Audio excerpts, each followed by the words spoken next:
Pronto, estamos gravando. Esse é o nosso 18º Hangout da série Amazônia em Quarentena.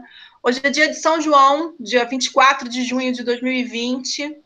A série Amazônia em Quarentena é uma ação de extensão, né, do Núcleo de História Pública da Amazônia, que é um núcleo de estudos e pesquisas vinculado ao Departamento de História da Universidade Federal de Rondônia, coordenado por mim e pela professora Kátia Sanfelice, do Departamento de Ciências da Educação, também da Unir de Ariquemes. Hoje a gente está aqui para falar sobre Guajará-Mirim, que é região de fronteira aqui também, né, em Rondônia, com o professor Décio Marques, do Instituto Federal de Guajará-Mirim. E estamos aqui com os nossos dois alunos do curso de licenciatura em História, que também fazem parte dessa ação de extensão, que é o Idris Castro e o José Antônio. Bom, muito obrigada por vocês todos estarem presentes a mais esse Hangout, já é o 18º, né? E ao nosso 9º município de Rondônia. Estamos quase fechando o circuito de Rondônia. Deixo aqui registrado o meu agradecimento já ao professor Décio por ter topado, e agora eu passo a palavra para ele e peço para que o senhor se apresente, tá? E depois a gente faz as rodadas das perguntas. Muito obrigada, professor. Olá, boa tarde a todas e a todos. Obrigado, digo eu, pelo convite e pela intermediação também do professor Rogério Link, que é um companheiro e até fizemos alguns projetos juntos quando ele estava vinculado ao Instituto Federal de Rondônia, o IFRO, no campus Guajará-Mirim.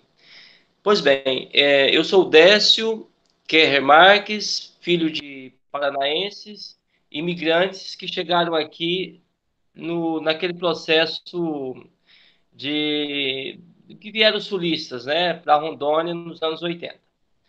Depois de algum tempo, eu eu tive a alegria de retomar meus estudos e voltei para o Sul para estudar. Antes, portanto, né, é bom lembrar, até porque está muito vinculado com a minha identidade, também com o processo de educação, que trata justamente do...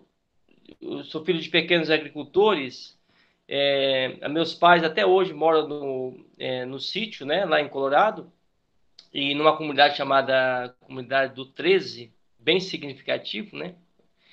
E também lá no Paraná também eram pequenos agricultores. E naquela época não tinha oportunidade de estudar depois do quarto ano, e passei 8 anos sem estudar, né? E isso é uma identidade que eu vou levar para o resto da minha vida, significando, ressignificando, né? E o acesso novamente à escola, ao processo de escolarização, foi justamente a entrada no seminário. Aí eu entrei no seminário em Guajará-Mirim, na Diocese de Guajará-Mirim, né? E aí depois, realmente, eu retomei os estudos, porque isso era 1996 ainda, né? Então, bom lembrar que não tinha nem aquele processo de transporte escolar de alunos rurais, né? Era um abandono total, resquício da ditadura militar. E aí, depois de estudos, que a gente vai, acho que, falar mais para frente nessa entrevista, né? Se houver alguma pergunta nesse sentido, voltei para o Sul fazer a graduação em filosofia e depois cheguei a fazer a teologia. E em todo esse processo eu tive a oportunidade de retomar um cuidado com os nossos povos, conhecer o Vale do Guaporé. Então, isso foi muito importante para mim, que eu fiz 5 viagens de Pimenteiras, que é uma cidade bem próxima do Mato Grosso, né, até Guajará-Mirim. E nesse momento eu tive a, a alegria, né, de conhecer os dissidentes de quilombos, né, a festa do Divino Espírito Santo, os ribeirinhos, a convivência entre o povo boliviano, o povo brasileiro, numa outra dimensão que não é a dimensão oficial, né? Mas questão aí de centenária dessas relações. E depois, agora mais recentemente, eu voltei com um olhar mais acadêmico para pesquisar esses povos, que ainda estou ainda estudando, né? Mas já terminamos um projeto de pesquisa e vamos retomar. E depois eu me tornei agente público lá em Guajará-Mirim. Foi quando, na gestão que eu participava, nós levamos o Instituto Federal para lá. Naquela época estava no momento bacana do Brasil, né? De investir ainda em educação, em saúde, que é coisa que parece que para a garotada mais nova, né? Pode achar que é coisa do museu, né? Mas nós conseguimos levar um campus da envergadura do Instituto Federal lá para Guajará-Mirim. Aí depois não continuei na vida política, né? Mas foi uma experiência maravilhosa que também trago uma identidade muito grande, né? E eu comecei a fazer alguns concursos na área de educação. Entrei no Estado, na Secretaria do Estado em Educação, lá no campus de Guajará-Mirim mesmo, campus de Guajará-Mirim não, na cidade de Guajará-Mirim, dando aula de filosofia. Na verdade, eu passei no concurso pilotado em Porto Velho. Trabalhei um tempo e depois eu fui removido para Guajará-Mirim. Mais um pouco para frente, no ano 2013, 2014, 2015, eu fiz o concurso para o Instituto Federal do Amazonas e logrei êxito. Fiz a prova em Manaus, a prova didática, e tomei posse numa cidade chamada Eirunepé. Fica próximo da Venezuela, mas é um próximo, assim, 2 horas de voo, 2 horas não, 3 horas de voo praticamente, de Rio Branco até lá, desses aviões pequenininhos, né? E em seguida, eu estava muito distante aqui de Guajará-Mirim, que é uma identidade que eu trago, né, muito forte. Minha filha é de Guajará-Mirim, minha esposa também é guajará-mirense. Então, eu tentei redistribuição, mas me foi negado. Então, eu fiz um outro concurso para o Instituto Federal de Rondônia. Passei, isso em 2016, tomei posse dia 30 de junho de 2016. Então, este ano está fazendo 4 anos que eu estou lotado no campus Guajará-Mirim. Bom, rapidamente é isso, né? Para a introdução. Beleza? Obrigada, professor, obrigada. Eu, antes de passar a palavra, vou passar a palavra para a professora Kátia, mas eu sempre gosto, eu vim do Rio de Janeiro, sempre gosto de falar isso, né? Eu sou do Rio de Janeiro, sou carioca, nascida no centro da cidade do Rio de Janeiro, né? Mas a minha família foi constituída aqui em Rondônia. Minha avó é boliviana, meu Iabeta é boliviano, daqui do território próximo mesmo, de fronteira. Minha avó é da cidade de Trinidad, e na Bolívia, e meu avô é do Pará, né, e serviu no Forte Príncipe da Beira. Então eu vim para cá, né, por algum projeto do destino, mas essa relação de Brasil-Bolívia, né, que era completamente desconhecida para mim, né, eu tenho a oportunidade de agora estar mais próxima, então claro que vou querer ouvir mais você falar sobre isso, né? Então, era só para registrar aqui. Vou passar para a Kátia, que também é do Paraná. Kátia, é com você, tá? Obrigada, professor. Olá, professor Décio, boa tarde. Novamente é um prazer, né? Bom, a minha pergunta vai mais na direção mesmo dessa questão que a Daniela já mencionou anteriormente, né? Sobre a questão do cotidiano pandêmico, né? Como que está sendo as regras de isolamento aí em Guajará? Se as pessoas têm cumprido, como que está esse processo de isolamento, né? Sendo uma região de fronteira. Gostaria que o senhor falasse um pouquinho sobre isso.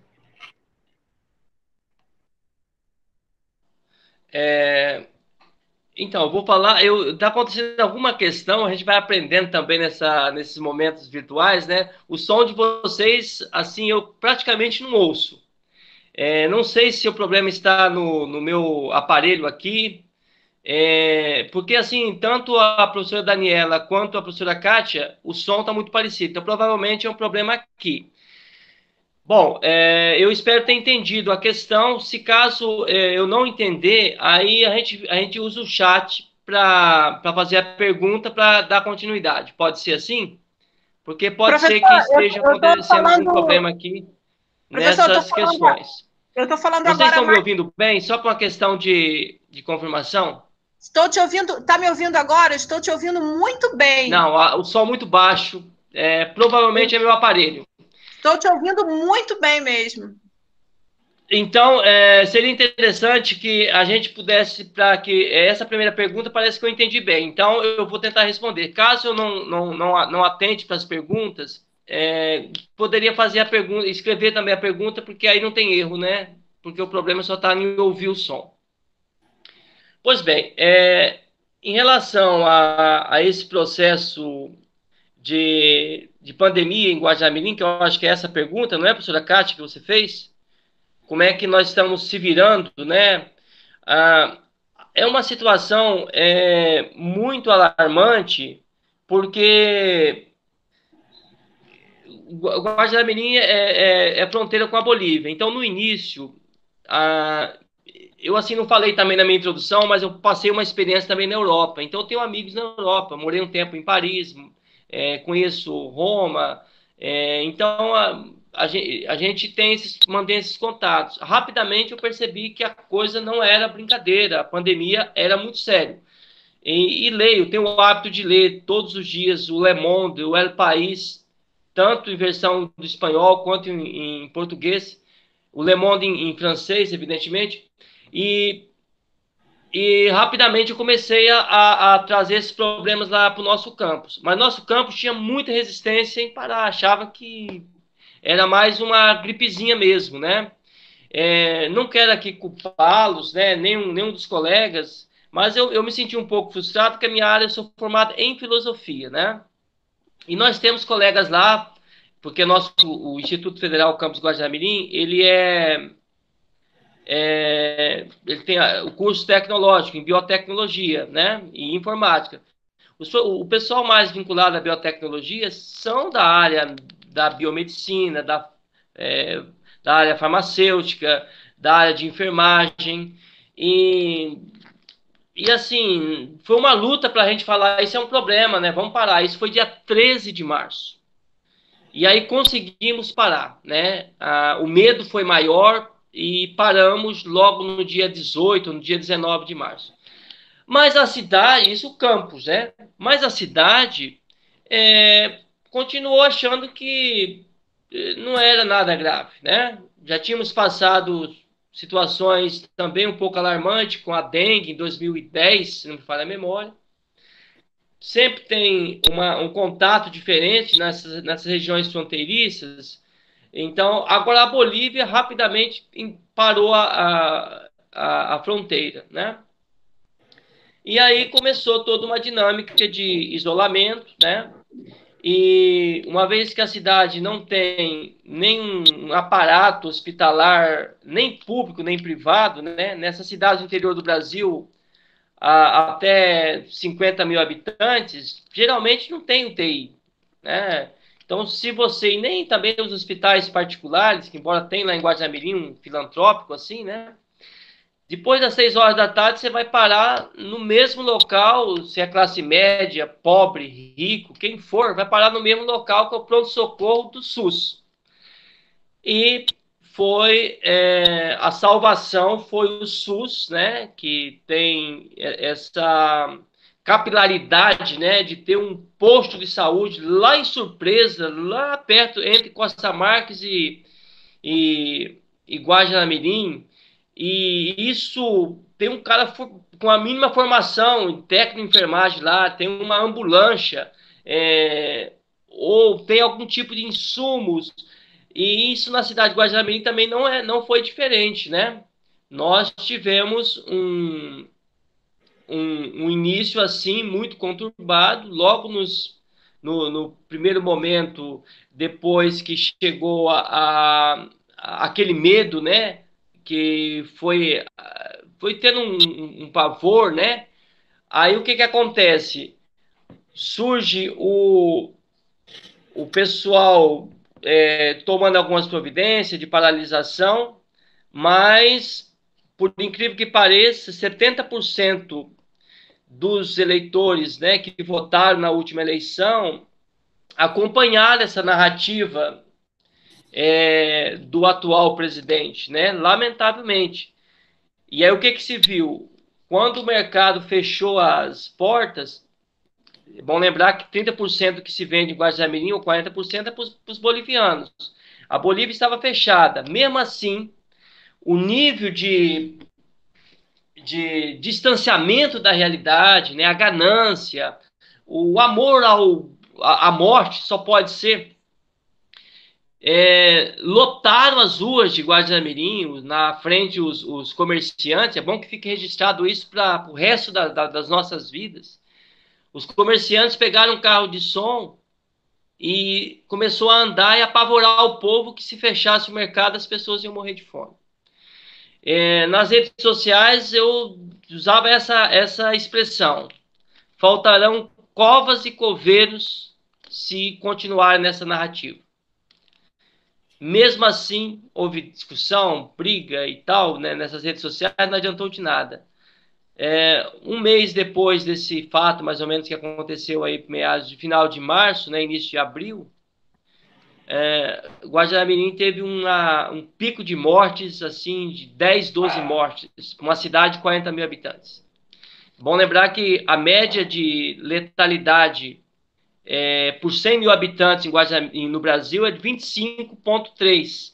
25 mortes por 100 mil habitantes. Guaxamirim já tem hoje 38 mortes para 40 mil habitantes. Tá?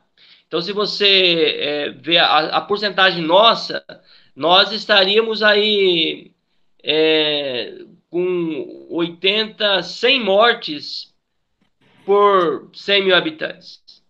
Então, a cidade está apavorada, está frustrada, está decepcionada. A questão econômica, o capitalismo demonstrou essa face cruel, perversa, terrível, e em Guaxamirim foi materializado, né? Depois, quando os empresários viram que também poderiam morrer, e alguns até morreram, aí convidaram a população para ir para as ruas pressionar os entes públicos para que tivesse UTI, enfermagem, médicos, EPIs, né? E outros insumos hospitalares. Entretanto, foi o mesmo povo, 70% dos votantes apoiaram as políticas do contingenciamento dos investimentos públicos em saúde, né, que é o caso que nós estamos a falar, e também em educação. Então, é uma situação, assim, traumática. Mas eu gostaria de fazer deixar também registrado. Entre os indígenas, eles, sem a narrativa colonizadora, ocidental, que a gente se diz, nós somos operadores dela, né? Como professores, como os acadêmicos, os indígenas não têm acesso a essa linguagem, só que eles não caíram nas narrativas do ódio do Bolsonaro. Lá, o Bolsonaro não teve votos. Quem elegeu o Bolsonaro 70% foi o povo da cidade, que depende do Bolsa Família. 5 mil famílias de 12 mil são cadastradas no Bolsa Família, né? E votaram nesse cara. Então é para a gente repensar o nosso tipo de escola, que a gente não está conseguindo atingir a conscientização em praticamente nada. Lamentavelmente dizer isso, né? Mas é um fracasso do ponto de vista da conscientização terrível. E aqui eu estou trazendo um dado. Os indígenas, que ainda mantêm a sua cultura em grande medida, a sua formação, inclusive na sua língua, né? Não caíram nesse conto que agora mata todo mundo, né? Mata indígena, mata não indígena, mata preto, mata branco, mata afrodescendente, mata todo mundo, né? Mas quem caiu no conto foram as pessoas mais sedentas e submissas a essa linguagem colonizadora. Obrigada, professor. Está conseguindo me ouvir melhor? Ainda não, professor, mas eu vou ficar mais próximo da câmera, eu ouço um pouquinho, tá bom? Tá, porque a sua eu já teve vezes aqui que o meu computador também ficou muito ruim mas agora sua voz está tão perfeita para mim. Eu estou falando o máximo possível próximo ao microfone. Bom, te agradeço. Eu vou passar para um dos meninos. Quem quer perguntar primeiro, Idris ou João? Bom, então vai por ordem alfabética. Vai vocês aí, decidam. Eu vou começar, pode ser, José? Oi, professor Décio, tudo bom? Aproveitando aqui que o senhor estava falando sobre os povos indígenas, né? Idris, fala bem alto e próximo ao microfone para ele poder te ouvir. Tá bom, professor, eu vou falar. Aproveitando aqui o engajamento que o senhor falou sobre os povos indígenas, a professora Iabeta, né, havia citado, falado comigo, né, que o senhor tem trabalhos, né, citando os povos do Vale do Guaporé, né? Eu queria que se o senhor pudesse, assim, fornecer alguma informação da situação deles, né, dos indígenas, como eles estão, se tem alguma ação do governo, alguma entidade pública ajudando eles, nesse sentido. Muito obrigado. Então, mais uma vez, a gente vai aqui, eu retomo a pergunta para facilitar, né? Você está querendo saber de quais são as ações públicas que nós temos nessas regiões do Vale do Guaporé, né? E ao redor de Guajamirim, é isso? Isso. E se eu tiver alguma informação também sobre os indígenas, né, da redondeza mesmo, e principalmente do Vale do Guaporé, se eu pudesse falar um pouco para a gente, por favor. Beleza, então, eu também lá no núcleo, inclusive o professor Rogério que fez a indicação, ele era o coordenador do nosso núcleo que é chamado Uniabi, né? E nós trabalhamos, então, justamente com esses povos voltados para os indígenas e também a etnorracional afrodescendente, né? Então, nesse aspecto, o que nós temos em Guajamirim? Não dá nem do ponto de vista da estrutura pública e nem do ponto de vista da linguagem relativamente razoável misturar com facilidade tanto as questões dos indígenas como as questões voltadas para os dissidentes, que eu estou chamando aqui de dissidentes de quilombos, né? Que depois nós podemos continuar a discussão se vale a pena ainda tocar nessa categoria ou não, com esses termos.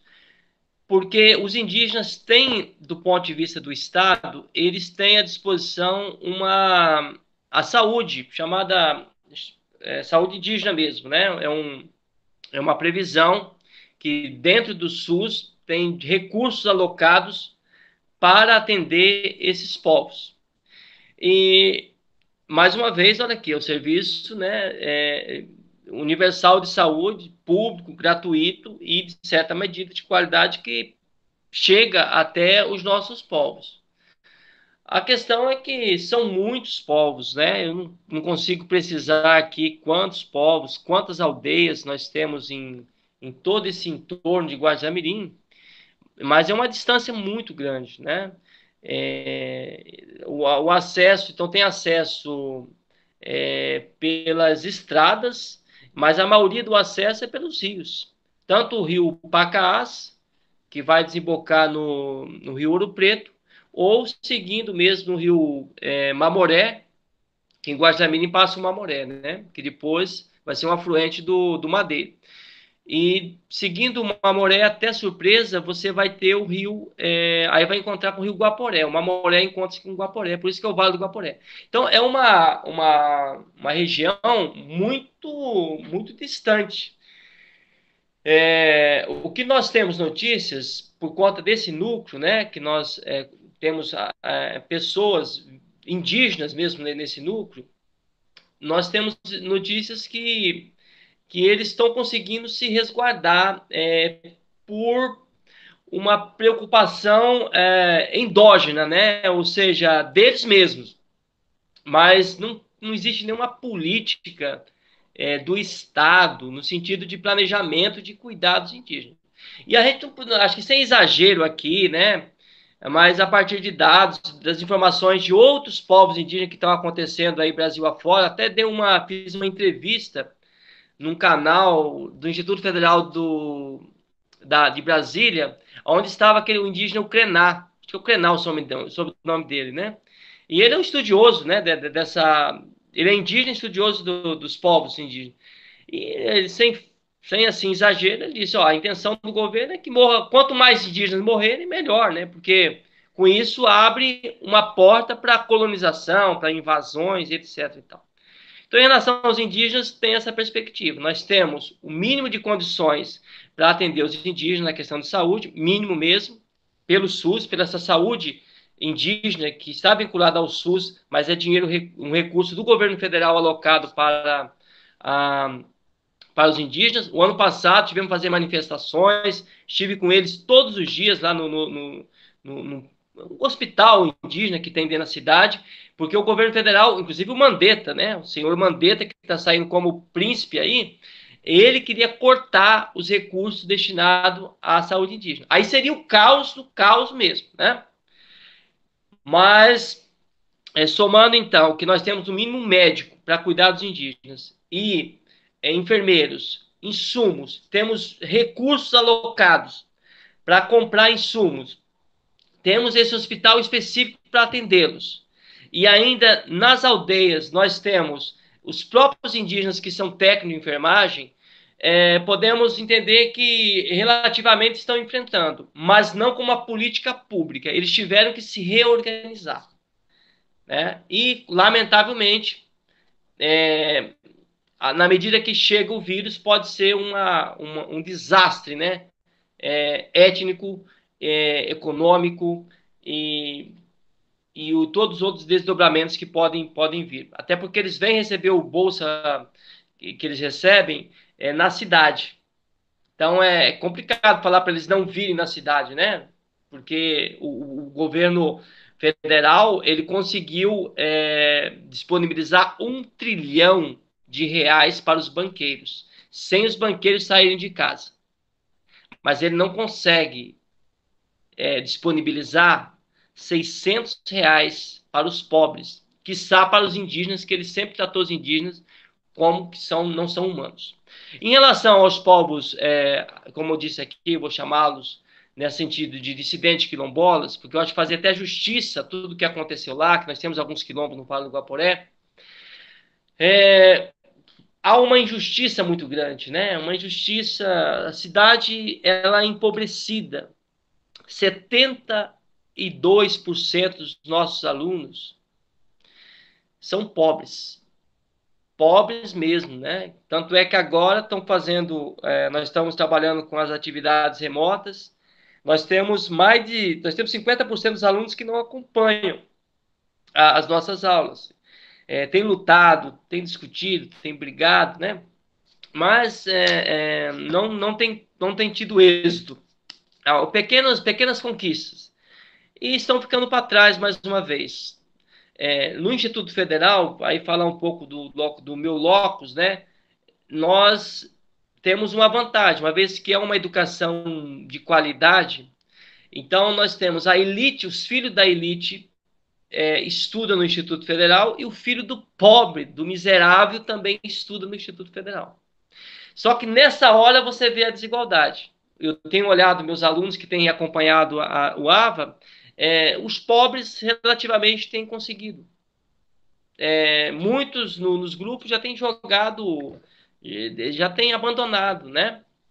E uma instituição apática, uma instituição que a rede federal, né, ela nasceu com a ideia embora um modo muito terrível, né, de ser mais assistencialista, mas ela manteve a perspectiva de inclusão social. No nosso caso, a gente não está acolhendo os com uma desigualdade social. Não estamos tratando com desigualdade os desiguais. Estamos perdendo o princípio fundamental da democracia, né? E por que nós estamos fazendo isso? Porque a cidade se entende um pouco assim, né? Uma desigualdade muito passivamente aceita. E entre as consequências dos mais jovens, ultimamente nós temos, antes da pandemia, evidentemente, um dos índices maiores de suicídio entre os jovens, entre os adolescentes. E não tem nenhum estudo, então não quero não adiantar, mas tem que se fazer alguma pesquisa. Por quê, né? Possivelmente por conta desse abandono sem perspectiva, sem esperança. Eu falei um pouco da minha história. Dos 11 aos 18 anos, eu estava sem estudo. Só que, morando no sítio, você tem identidade com a terra, identidade com aquela cultura para o bem ou para o mal. Tanto é que quando a gente ia jogar futebol com o pessoal da cidade, a gente brigava, a gente lutava, né? E essa é uma situação que a gente tem que levar em consideração. Obrigada, professor.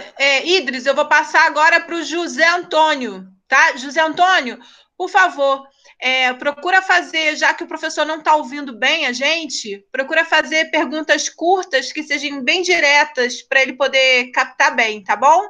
Obrigada. Boa tarde, professor Décio, tudo bom? Então, a minha pergunta, assim, mais ou menos, seria como está a relação de Guajará com Guaiara-Mirim, né, no caso. Como é que está tendo essa relação lá e tudo mais, e como é que eles estão desenvolvendo?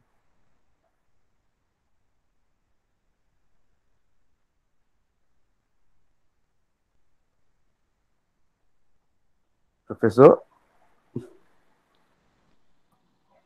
Ele pediu para tu escrever no chat a pergunta, tá? Bom, se falar mais perto assim, eu consigo ouvir.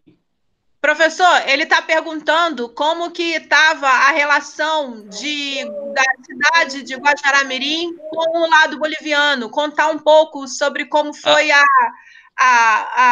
como que fechou a fronteira, o momento que fechou. Então, a Bolívia está passando aquela situação do ponto de vista político, né, de uma espécie de tá reprovando, né, tá totalmente um estado quase de exceção. Então, esse é um ponto a ser considerado. Agora, como eles estão vivenciando isso do lado boliviano, é quase impossível saber. A gente sabe que é um foco de muita pandemia, né, muitas mortes, porque Santa Cruz não deixa mais o pessoal do Trinidad passar para lá. Para o lado do Brasil também não pode vir, não tem UTI praticamente na cidade, embora tenha uma faculdade de medicina lá, né, da UAB, mas é aquela medicina de um modo bem precário. Então, é um povo muito abandonado. E, embora tenha muitos parentes brasileiro, boliviano, né,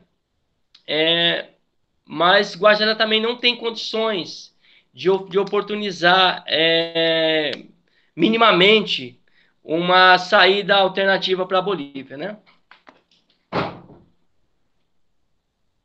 Obrigada, professor. Eu vou fazer uma pergunta mais direcionada a como tem sido a sua atuação nas redes sociais nesse momento de pandemia. Eu sei que esse não é o primeiro, essa não é o primeiro hangout que você grava, você tem feito lives. Eu queria que você contasse um pouco de como tem sido essa atuação a partir da pandemia.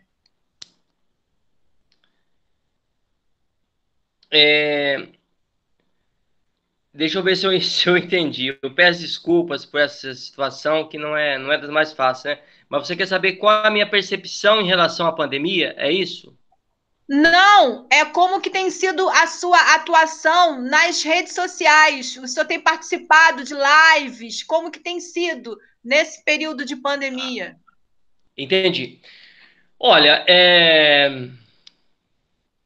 eu não tinha nenhuma uma perspectiva de fazer qualquer processo de conhecimento oficial através da mídia, né? Sempre muito desconfiado com as mídias, até porque se a gente analisar o capitalismo no século XX, ele se tornou cruel, é, mantendo, criando, produzindo mídias. Então, através da mídia não vai ter revolução, né? Como através da escola também, né? Através da escola nunca vamos ter uma revolução propriamente dita. A curto prazo, com certeza não. A médio e longo prazo, a escola ainda pode oportunizar, sim, uma mudança de estrutura. E nas mídias, só piorar a situação do povo, né? Sobretudo dos povos em países em desenvolvimento, que é o caso do Brasil. Entretanto, rapidamente eu percebi que o interrompimento da normalidade, houve um interrompimento também na atividade do sistema capitalista. Basicamente por quê? Porque o trabalhador não podia mais ir trabalhar. Então houve a primeira percepção que quem gera a riqueza não é realmente o empresário, não é o capital financeiro. Quem gera a riqueza é o trabalhador. E aí foi a primeira lacuna que o capitalismo demonstrou. A segunda lacuna foi justamente que não existe a mão invisível, cada um por si, Deus por todo. Não, se o Estado não intervir, não tem alternativa. Isso também ficou demonstrado. E aí, então, eu comecei a repensar que, e mediante essas duas lacunas, mas tem outras, né? Que iria fazer outros estudos. Também estou fazendo uma pesquisa, até mandei para uma revista, mas também estou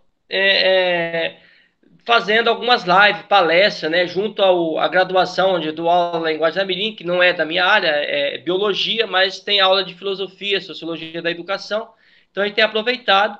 Fizemos uma parceria com a Universidade Estadual de Maringá, UEM, e realmente temos feito bastante palestras e lives nesses dias.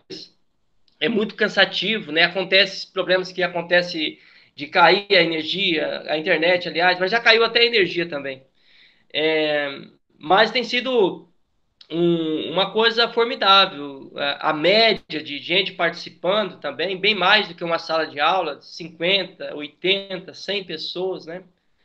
E temos tratado de assuntos bastante diversos, fake news em tempo de pandemia, a que serve a educação. Até segunda-feira, agora à noite, nós vamos ter novamente uma outra live. Não sou eu que serei o palestrante, mas uma colega lá, uma professora.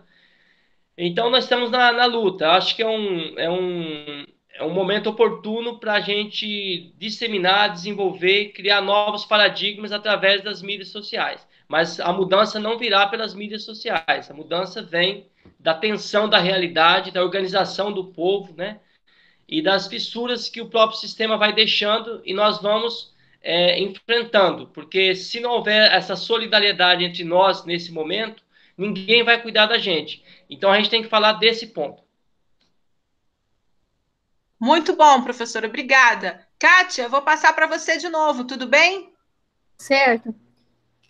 Décio, na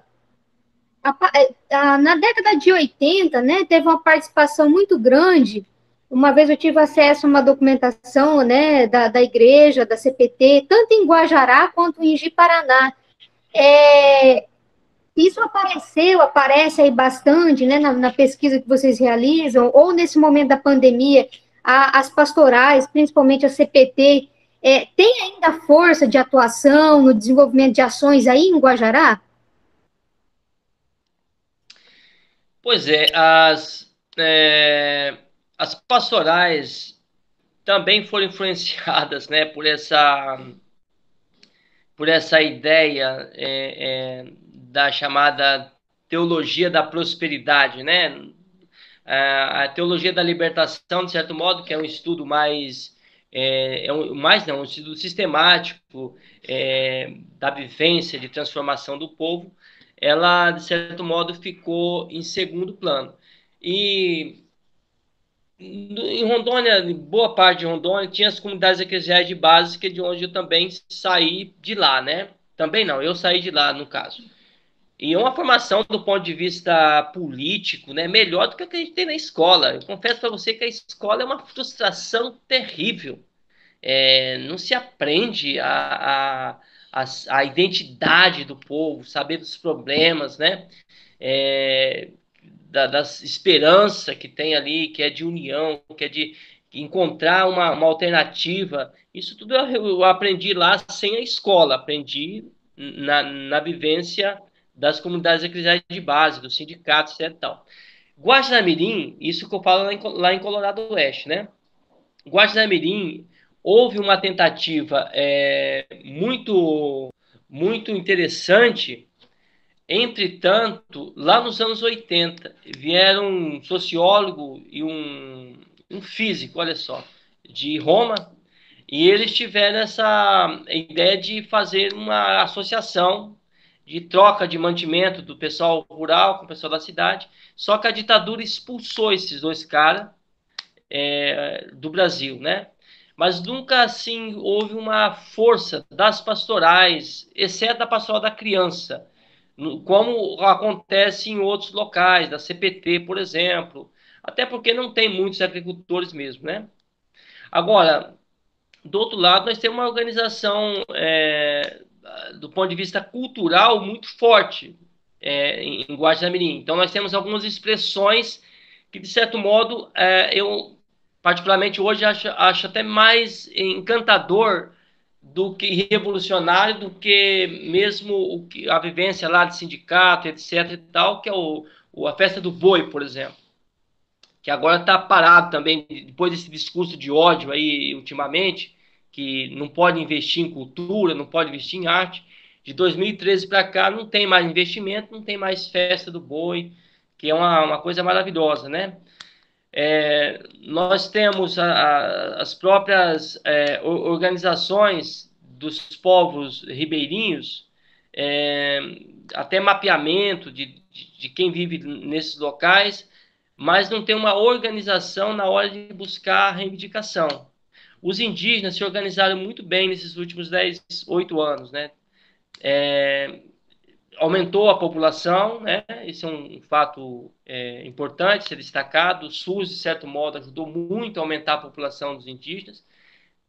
Propriamente, lá em Guaxinamirim, nós temos 2 vereadores que são indígenas, só que a gente sabe que o jeito que o Pacto Federativo está organizado, no caso dos indígenas, o acesso não é via município, né? É via governo federal. E aí, a situação que estamos enfrentando desde 2015 para cá em relação aos indígenas é algo mesmo muito caótico. Obrigada. Eu vou passar para os meninos. Vocês querem perguntar alguma coisa? Não tem mais perguntas? Não, no momento ainda não, mas daqui a pouco vai ter. Tá, porque a gente não pode também prolongar muito, porque senão fica cansativo para o professor. Eu queria perguntar, Décio, tá me ouvindo? Tá, né? Sim. Como que estão as atividades, como que você está tocando as atividades no IFRO? Vocês continuam online, né? Mas você quais são suas maiores dificuldades? O que você sinalizaria aí de mais dificuldades? Porque me parece que vocês já tinham também uma plataforma que é própria do IFRO, não é isso? A gente conversou com outros professores que eles contaram mais ou menos isso. Mas eu queria que você assinalasse, no seu caso, quais são os principais problemas que você tem visto. Olha, do ponto de vista burocrático, para nós professores é uma beleza, né? Porque você controla mais os alunos, você tem um feedback na hora de lançar as notas, muito mais tecnicista, etc. e tal. Então, desse ponto até melhorou, né? Enfrentar uma turma de 40 alunos, 30 alunos, 20 alunos, isso evita, você fica aqui no seu gabinete. Então, isso pode parecer até uma coisa boa, né? Que eu tenho lá minhas dúvidas que, de certo modo, tira a identidade do professor, do tete a tete, né?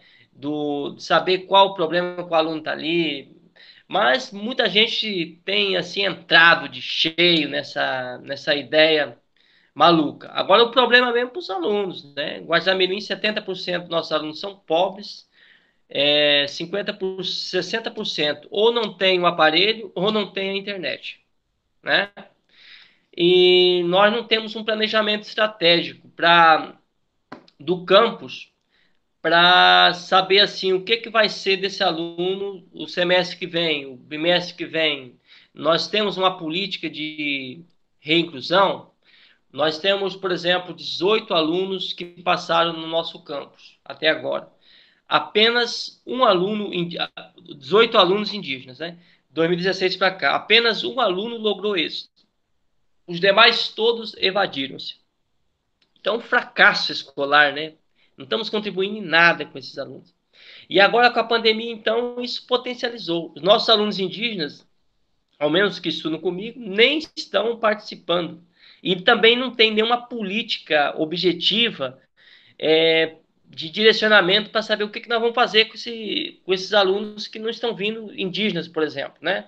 O indígena, além de ser pobre, ainda é indígena, ou seja, no sentido sociológico, econômico, ele é o excluído dos excluídos.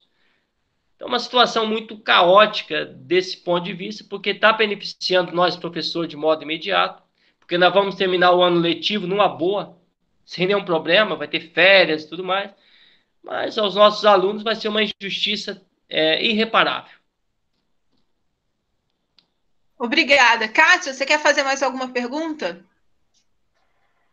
Não, Daniela, a minha seria bem em cima dessa questão que você fez, né, do ensino remoto, né, mas já contemplou também. Só agradeço ao professor Décio, da minha parte.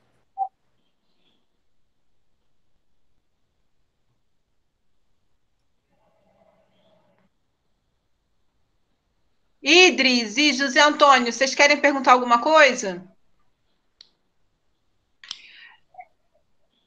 Professor, eu tenho mais uma pergunta que eu gostaria, para encerrar, que você falasse um pouco dos seus projetos, né, para a gente, até para divulgar também aqui, através do canal, né, os seus projetos lá em Guajará, o que o senhor anda tocando, para a gente encerrar e deixar aqui registrado, até no sentido da gente estabelecer maiores contatos, né? Eu, por exemplo, não conheço Guajará, mas depois da pandemia, com certeza conhecerei.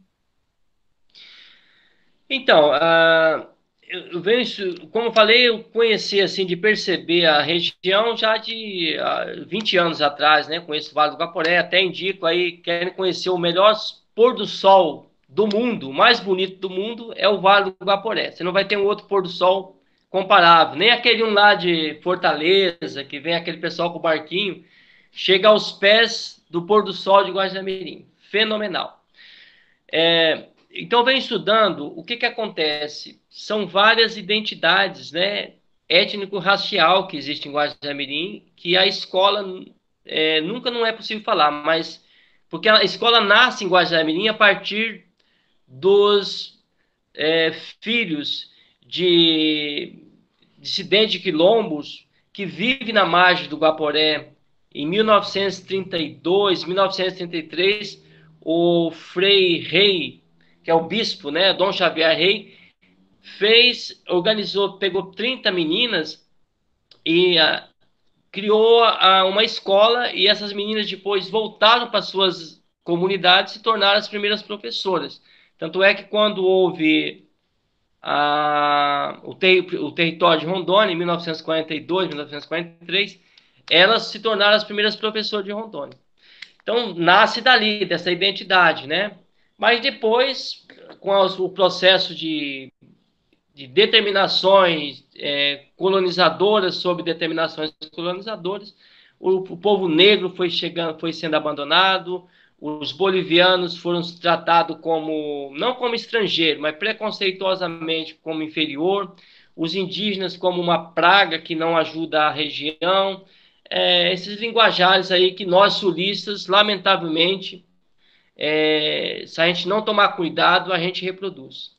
O que acontece é que essa tensão